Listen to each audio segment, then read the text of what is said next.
Institute of education page நம்ம பார்த்துட்டு இருக்கிற இந்த சீரியஸ்ல ஸோ 8th சீரியஸ்ல டேட்டா அனாலிட்டிக்ஸ் உடைய 8th சீரியஸ்ல நம்ம இருக்கோம். போன சீரியஸ்ல எல்லாத்துலேயுமே எக்ஸல் ஷீட்ல எப்படி ஃபார்முலாஸ் கொடுக்கறது அண்ட் ஸ்லைசர் பாக்ஸ் எப்படி யூஸ் பண்றது அப்படிங்கிற ரொம்ப இம்பார்ட்டண்ட்டான ஒரு சில விஷயம் எல்லாமே நம்ம பார்த்துட்டு வந்திருப்போம்.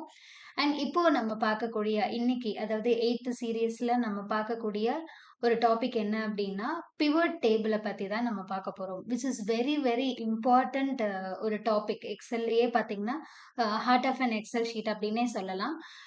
எதர் ஒர்க்கிங் ப்ரொஃபஷனலா இருக்கட்டும், இல்ல வந்து ஸ்டடிங் ஸ்டூடெண்ட்ஸ் வந்துட்டு இருக்கட்டும், காலேஜ் படிக்கிறவங்க, இந்த பிகாம் எடுத்து படிக்கிறவங்களுக்கெல்லாம், அக்கௌண்ட்ஸ் படிக்கிறவங்க, காமர்ஸ் படிக்கிறவங்களுக்கெல்லாம் இது ரொம்பவே யூஸ்ஃபுல்லா இருக்கும். They know about the pivot, கேள்விப்பட்டிருப்பாங்க. பட் அப்படின்னா என்ன அப்படிங்கிறது அவங்களுக்கு தெரியாது. They are thought like that is very complicated and very difficult to understand அப்படின்ட்டு.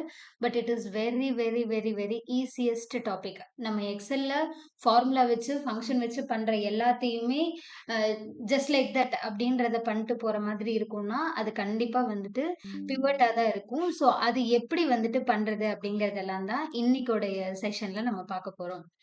எஸ், இதுக்கு முன்னாடி நீங்க ஏதாவது என்னோட வீடியோஸ் ஸ்கிப் பண்ணியிருந்தீங்க அப்படின்னா அது எல்லாத்தையும் பார்த்துட்டு வந்துருங்க. அது பார்க்காம டைரக்டா என்னோட 8th சீரியஸ்ல வந்தீங்கன்னா எதுவுமே உங்களுக்கு அண்டர்ஸ்டாண்ட் ஆகாது. ஸோ நான் ப்ரீவியஸ் வீடியோஸ் எல்லாமே டேக் பண்ணி வைக்கிறேன். அதுல போயிட்டு என்னோட வீடியோஸ் எல்லாமே நீங்க ரிவ்யூ பண்ணி பார்த்துட்டு அதுக்கப்புறமா இந்த சீரியஸ் வந்து பாருங்க. அப்பதான் உங்களுக்கு கண்டினியூட்டி இருக்கும். நம்ம டேட்டா அனாலிட்டிக்ஸ் படிக்கிற ஒரு கண்டினியூட்டி இருக்கும். அண்ட் ஆல்சோ மறக்காம ஐஏ பேஜ இந்த சேனலை வந்து சப்ஸ்கிரைப் பண்ணிக்கோங்க. அண்ட் ஆல்சோ நோட்டிஃபிகேஷன் பெல்ல ஆன் பண்ணிக்கோங்க. அப்பதான் நான் போடுற வீடியோஸ் எல்லாமே உங்களுக்கு நோட்டிஃபை ஆகும். இல்லைன்னா வராது. ஃபைன். ஸோ முன்னாடி கிளாஸ்லயே நம்ம சொன்ன மாதிரி தான் ஒரு ஸ்லைசர் கிரியேட் பண்றதுக்கே டேபிள் ஃபார்மேட்டுக்கு நான் மாத்தணும்னா ஆப்வியஸா அதை விட அட்வான்ஸ்டா இருக்கக்கூடிய பிவட்டுக்கும் அதே ஃபார்மேட் தான். ஸோ ஜஸ்ட் உங்களுடைய டேட்டாவை கண்ட்ரோல் ஏ கொடுத்து நான் கண்ட்ரோல் டி கொடுத்து நீங்க டேபிளா கன்வெர்ட் பண்ணி முடிச்சதுக்கு அப்புறமா உங்களுடைய டேட்டா செட் இந்த மாதிரி தான் இருக்கும். ஸோ இந்த டேட்டா செட் நான் ஆன்லைன்ல இருந்து டவுன்லோட் பண்ணது. என்னுடைய ஃபர்ஸ்ட் செஷன்ல போய் பார்த்தீங்கன்னா டேட்டா அனாலிட்டிக்ஸ் சீரியஸ் 1, 2ல எல்லாம் பார்த்தீங்கன்னா எப்படி வந்து நம்ம டேட்டாவை கேக்ல இருந்து டவுன்லோட் பண்ணணும் அப்படிங்கிறத நான் ரிவ்யூ பண்ணியிருந்திருப்பேன். ஸோ அந்த வீடியோ யாராவது பார்க்காம இருந்தீங்கன்னா அந்த வீடியோல வந்துட்டு எப்படி டேட்டா செட்டை டவுன்லோட் பண்றது அப்படிங்கிறத பார்த்துட்டு அதுக்கப்புறமா டைரக்டா இதுக்குள்ள வாங்க. ஃபைன். ஸோ எனக்கு நான் டவுன்லோட் பண்ணும்போது ஒரு ஒரு 10,000 ரெக்கார்ட்ஸ் இருந்தது இந்த டேட்டா செட்ல. But I am just deleting all the datas. ஒரு 250 ரெக்கார்ட்ஸ் மட்டும் வச்சு ஒர்க் பண்ணலாம் அப்படிங்கிற மாதிரி நான் இந்த 250 ரெக்கார்ட்ஸ் மட்டும் எடுத்து வச்சிருக்கேன். ஸோ நீங்களும் இதே மாதிரி பண்றதுன்னா ப்ராக்டிஸ் ஃபைலுக்காக பண்ணிக்கோங்க.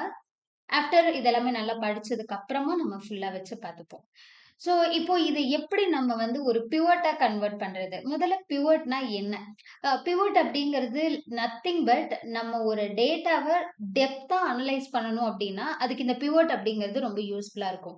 ஃபார் எக்ஸாம்பிள் இப்போ வந்து என்னதான் நம்ம வந்து ஸ்லைசர் போட்டாலும் அந்த ஸ்லைசர்ல வந்துட்டு ஃபார் எக்ஸாம்பிள் இப்போ ஷிப்பிங் உடைய மோட வச்சு நான் ஒரு ஸ்லைசரை ஜென்ரேட் பண்றேன்னு வச்சுக்கோங்களேன். இப்ப இந்த first class, second class, third class, standard class அப்படியெல்லாம் குடுக்கும்போது, இருக்குன்னு தான் குடுக்குதே தவிர, அதோடைய டோட்டல் என்ன? அதோடைய ஆவரேஜ் என்ன? அப்படிங்கிற அளவுக்கெல்லாம் இது குடுக்காது. ஸோ இது எல்லாமே நம்மளுக்கு சம்மேஷனா ஒரு சம்மரி ரிப்போர்ட் மாதிரி குடுக்கறதுக்காக தான் பிவட் அப்படிங்கிறத மெயினா யூஸ் பண்ணுவாங்க. ஸோ அது எப்படி பண்றது அப்படிங்கிறத டிலே பண்ணாம நம்ம இப்ப பார்த்துருவோம். ஸோ கண்ட்ரோல் ஏ அப்படிங்கிறத குடுத்துட்டீங்கன்னா, டேட்டா ஃபுல்லா உங்களுக்கு 250 ரெக்கார்ட்ஸுமே செலக்ட் ஆயிடும். ஸோ ஒன்ஸ் உங்களுடைய டேட்டா ஃபுல்லா செலக்ட் ஆயிருக்காங்கிறத ஒரு வாட்டி செக் பண்ணிட்டு go to the insert ribbon. இந்த இன்சர்ட் குள்ள போனீங்க அப்படின்னா ஃபர்ஸ்ட் ஆப்ஷனே பிவட் அப்படிங்கிறது தான் இருக்கும். It is easily arrange and summarise the complex data into a pivot table. So இதுக்காக தான் மெயினா யூஸ் பண்றாங்க. ஸோ ஜஸ்ட் இந்த பிவட் டேபிள கிளிக் பண்ணிக்கோங்க. கிளிக் பண்ணும்போது it will ask the question like table R range. We are selecting already our data set right now. So and the second question is choose wherever you want this pivot table to be placed. Make sure always you are selecting the new worksheet. ஏன்னா existing work ஷீட்ல போடுறது பிவட்ல நல்லா இருக்காது. ஏன் நான் சொல்றேன் அப்படின்னா ஒரிஜினல் டேட்டாவும் இங்கே இருந்து நீங்க அனலைஸ் பண்ற டேட்டாவும் இதுலயே இருந்துச்சுன்னா நல்லா இருக்காது. So always choose the new worksheet. So இது ரெண்டு மட்டும் நம்மளுக்கு கரெக்டா இருக்கான்னு பார்த்துட்டு just click okay. It will create a new worksheet for you. This is what our analysed session. ஸோ இந்த இடத்துல தான் நம்ம என்னென்னலாம் அனலைஸ் பண்ண போறோமோ அதை எல்லாத்தையும் இங்க நம்ம வச்சுக்க போறோம். ஸோ இந்த பிவட் டேபிள அண்டர்ஸ்டாண்ட் பண்ணிக்கிறது ரொம்ப சிம்பிள். இப்போ இது எல்லாம் இங்க இருக்கிற கிரிட் எல்லாம் பாத்தீங்கன்னா பேக் சைட்ல இருக்கிறது இருக்கிறதெல்லாம் பார்த்தீங்கன்னா, வேற எங்க கிளிக் பண்ணாலும் உங்களுக்கு அந்த லிஸ்ட் வராது. பிவட் உடைய லிஸ்ட் வராது. பட் இங்க பிவட் டேபிள் அப்படின்றத நான் கிளிக் பண்ணும்போது, you can able to see that pivot table உடைய fields here. So and also pivot உடைய ஃபீல்ட்ஸ்க்கு கீழேயே ஃபில்டர்ஸ், காலம்ஸ், ரோஸ், வேல்யூஸ் இந்த மாதிரி இருக்கும். ஸோ உங்களுக்கு எத பேஸ் பண்ணி டேட்டாவ நீங்க ஃபில்டர் பண்ணி பார்க்கணுமோ, அத பேஸ் பண்ணி பார்த்துக்கலாம். For example from this data set, அதாவது இந்த ஒரிஜினல் டேட்டா செட்ல இருந்து எனக்கு என்ன தேவைன்னா, எத்தன வந்துட்டு அதாவது ஷிப்பிங் மோட்லயே வந்து பார்த்தீங்கன்னா, மொத்தம் 3 இருக்கு. ஃபர்ஸ்ட் கிளாஸ் இருக்கு, செகண்ட் கிளாஸ் இருக்கு, ஸ்டாண்டர்ட் கிளாஸ் இருக்கு. இந்த 3 ஷிப்பிங் மோட்ல இருந்து எனக்கு எவ்ளோ டோட்டல் சேல்ஸ் ஆயிருக்கும் அப்படிங்கிறத நான் ஃபைண்ட் அவுட் பண்ணணும். அதே மாதிரி 3 கேட்டகரி இருக்கு. அந்த கேட்டகரியில எவ்ளோ டிஸ்கவுண்ட் நான் குடுத்திருந்திருப்பேன். ஸோ இது எல்லாமே என்னுடைய ஒரு அனலைசேஷன்னு கூட வச்சுக்கோங்களேன். ஸோ இது எல்லாமே எனக்கு கண்டிப்பா இருக்கணும் அப்படிங்கிற மாதிரி நான் வந்து வச்சிருக்கேன். ஸோ இதையெல்லாம் ஒவ்வொன்னா கண்டுபிடிக்கிறது தான் என்னுடைய வேலையே. ஸோ அப்ப நான் இந்த இடத்துல என்ன பண்ணுவேன் அப்டின்னா, ஷிப்பிங் உடைய மோட பேஸ் பண்ணி நான் பார்க்குறேங்கிறப்போ, ஷிப்பிங் மோட நீங்க டைரக்ட்டா என்ன பண்ணலாம்னா, 1 எனக்கு ரோஸ் எதுல வரும், வேல்யூஸ் எதுல வரும்னு நல்லா தெரியும்னா, டிராக் பண்ணி போட்டு வச்சுக்கோங்க. இல்ல இது எது எதுக்குள்ள போடுறதுன்னே தெரியாதுன்னா, ஜஸ்ட் டிக் பண்ணாலே போதும். உங்களுக்கு இங்க பிவட்ல ரிஃப்ளெக்ட் ஆயிடும். ஓகே. ஸோ இப்ப இந்த ஷிப்பிங் மோட வச்சு நான் என்ன பண்ண போறேன்னா, சேல்ஸ் உடைய டோட்டல் தான் என்னன்னு நான் பார்க்க போறேன். ஸோ சேல்ஸையும் ஜஸ்ட் கிளிக் பண்ணா போதும். ஆட்டோமேட்டிக்கா அது வேல்யூஸ் செஷனுக்குள்ள வந்துரும். ஸோ இப்ப இந்த இடத்துல பார்க்கும்போது, ஃபர்ஸ்ட் கிளாஸ்ல மட்டுமே வந்துட்டு 6405 இருக்கு. செகண்ட் கிளாஸ்ல 10,000 சம்திங் இருக்கு. ஸ்டாண்டர்ட் கிளாஸ்ல 42,000 சம்திங் இருக்கு. ஸோ இந்த மாதிரி தான் நம்ம என்ன பண்ணணும் அப்டின்னா, பிவட்ட அனலைஸ் பண்ணணும். ஓகே. இது ஒரு அனலைசேஷன். ஒரு ஒரு ஆ எப்படி சொல்றது? ஷிப்பிங் மோட வச்சு ஒரு சேல பார்த்த மாதிரி. இன்னொரு 2வது ஒரு ஒரு பிவட்ட பார்க்கணும்னா, ஜஸ்ட் காப்பி பண்ணிட்டு பக்கத்துல இருக்கிற செல்லுக்கே வந்துட்டு பேஸ்ட் பண்ணிக்கோங்க. பேஸ்ட் பண்ணிட்டு, இந்த வாட்டி நீங்க எதையெல்லாம் கண்டுபிடிக்கணுமோ, அத அன்டிக் பண்ணிட்டு டிக் பண்ணிக்கோங்க. ஏன்னா, இந்த இந்த ஃபீல்டு வந்துட்டு நம்மளுக்கு இம்பார்ட்டன்ட். இந்த மாதிரி பிவட் உடைய ஃபீல்டு வந்து இம்பார்ட்டன்ட். அது ஒரு இதுக்கு தான் வந்திருக்கும் இல்லையா?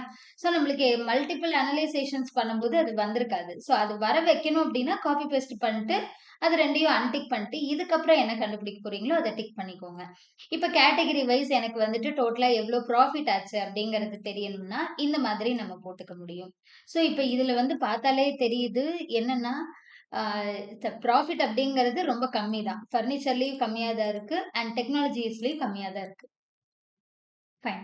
ஸோ, இப்ப இதையே மறுபடியும் காப்பி பண்ணி 3 அனலைசேஷன் அப்ளை பண்றோம் அப்படின்னா, ஜஸ்ட் அங்கேயே பேஸ்ட் பண்ணிக்கோங்க. அது row labels, sum of profit இப்படிதான் வரும். ஆனா, அதை நீங்க அன்டிக் பண்ணிக்கணும். கன்ஃப்யூஸ் ஆகாம அன்டிக் பண்ணிட்டீங்கன்னா, மறுபடியும் பழைய நிலைமைக்கே வந்துரும்.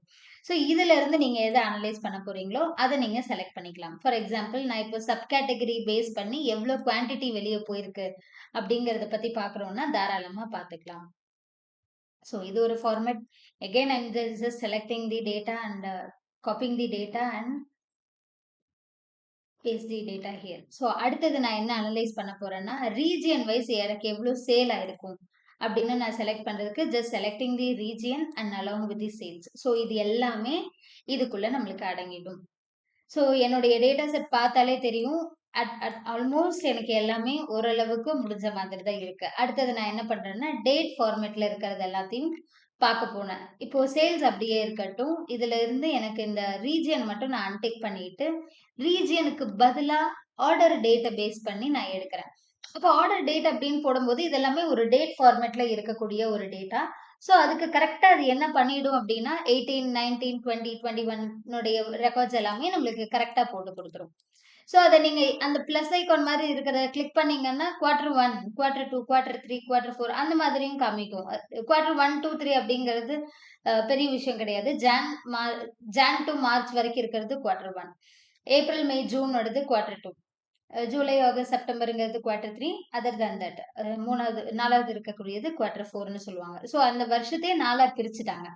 ஸோ அந்த மாதிரி டேட்டா செட்டா இதுல இருக்கும். ஸோ இப்ப இதுல வந்து நம்ம என்ன பண்ணணும் அப்படின்னா, ஸ்லைசர்ஸ் வந்துட்டு யூஸ் பண்ணி பார்க்கணும்.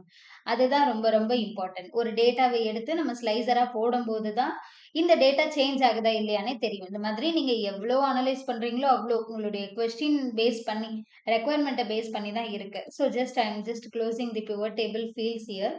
And I am just selecting the any data. ஏதாவது ஒரு அனலைசேஷன் டேட்டாவ செலக்ட் பண்ணிட்டு, இன்சர்ட்க்குள்ள போய் ஸ்லைசர்ல நான் என்ன பண்றேன் அப்படின்னா, ஜஸ்ட் செக்மெண்ட்டுக்காக இப்ப நான் ஓகே பண்றேன். இப்போ இந்த ஸ்லைசர் பாக்ஸ் எனக்கு என்ன பண்ணணும் அப்படின்னா, எல்லா டேட்டா செட்டுக்கும் வொர்க் ஆகணும். அதாவது எல்லா டேட்டா செட்லயும் எனக்கு அப்ளை ஆகணும். இப்ப நான் கன்சியூமர்ன்னு குடுத்தேன்னா, எல்லா டேட்டாவும் மாறணும். கார்ப்பரேட் குடுத்தா எல்லாமே மாறணும். ஹோம் ஆஃபீஸ் குடுத்தா எல்லாமே சேஞ்ச் ஆகணும். ஆனா இது ஆகாது. ஏன் ஆகாது அப்டின்னா, உங்களுடைய இந்த ஒரு ஸ்லைசர் பாக்ஸ் எதுக்கு மட்டும் தான் அப்ளை ஆயிருக்குன்னா, இந்த ஒரு டேட்டா செட்டுக்கு மட்டும் தான். இந்த ஒரு அனலைசேஷன் பார்ட்டுக்கு மட்டும் தான் வொர்க் ஆயிருக்கு தவிர, வேற எது கூடயும் இது கனெக்ட்டே ஆகல. அப்ப இத எப்படி கனெக்ட் பண்றது அப்டின்னா, ஜஸ்ட் இங்க செக்மென்ட் அதே ஸ்லைசர ரைட் கிளிக் பண்ணிட்டு, கோ டூ தி ரிப்போர்ட் கனெக்ஷன்ஸ். நீங்க இப்படி ரிப்போர்ட் கனெக்ஷன்ஸ் போனாலும் சரிதான். அப்படி இல்லன்னா, இந்த செக்மென்ட்க்கு இல்ல, மேல பார்த்தீங்கன்னா, ஸ்லைசரோட ஆப்ஷன்ஸ் நெறைய காமிக்கும். அதுல ரிப்போர்ட் கனெக்ஷன்ங்கிறத கிளிக் பண்ணாலும் ஓகே தான். ஸோ கிளிக் பண்ணும்போது பார்த்தீங்கன்னா, 3 அ ஒ அதாவது 5 பிவோட் நம்ம அனலைஸ் பண்ணி வச்சிருக்கோம். ஒரு பிவோட் மட்டும் தான் அத டிக் பண்ணி விட்டுருக்கேன். எல்லாத்தையும் டிக் பண்ணிட்டீங்க அப்படின்னா, எல்லாத்துக்கு தகுந்த மாதிரியும் அது சேஞ்ச் ஆயிக்கும். அவ்வளோதான். இப்ப நான் கன்சியூமர கிளிக் பண்ணா எல்லாமே சேஞ்ச் ஆகும். கார்ப்பரேட் கிளிக் பண்ணா எல்லாமே சேஞ்ச் ஆகும். ஹோம் ஆஃபீஸ்னா எல்லா டேட்டாவுமே சேஞ்ச் ஆயிருக்கும். ஸோ இந்த மாதிரி டேட்டாவ சேஞ்ச் பண்ண வைக்கணும் ஒரு ஸ்லைசர்.